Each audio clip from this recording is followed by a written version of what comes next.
Bonjour.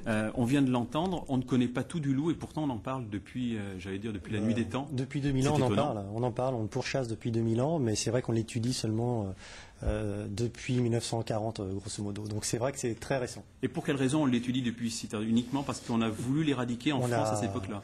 Alors en France, oui, mais dans le monde entier, il a été chassé, enfin dans l'hémisphère nord, parce que le loup ne se situe pas dans l'hémisphère sud. Donc on l'a chassé et éradiqué en France, mais heureusement pas dans tous les pays. Donc c'est pour ça qu'en Italie, il y en a encore, et qu'il est revenu d'ailleurs en France par l'arc alpin. Quelle est la spécificité justement française par rapport à nos voisins italiens et espagnols qui, eux, ont conservé cet animal? Alors oui, par exemple en Espagne, vous avez à peu près 2000 loups à l'état sauvage.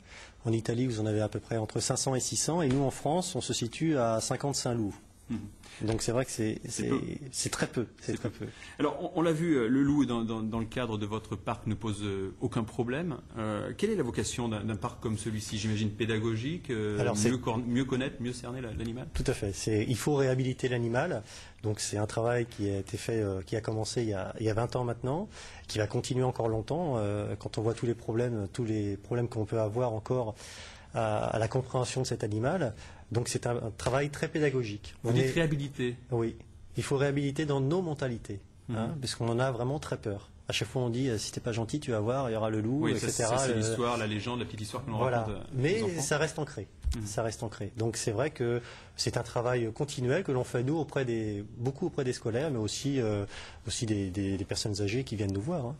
Mais est-ce que le loup a une plus mauvaise réputation dans les campagnes que dans les villes? Qu'est-ce qui fait qu'aujourd'hui finalement il ne colonise pas la France, ou du moins les zones adaptées à son mode de vie?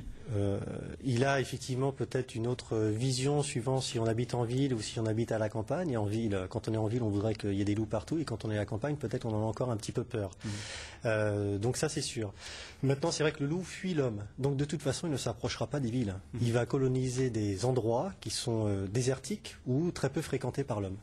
Alors avant de poursuivre, je vous propose de regarder un autre sujet qui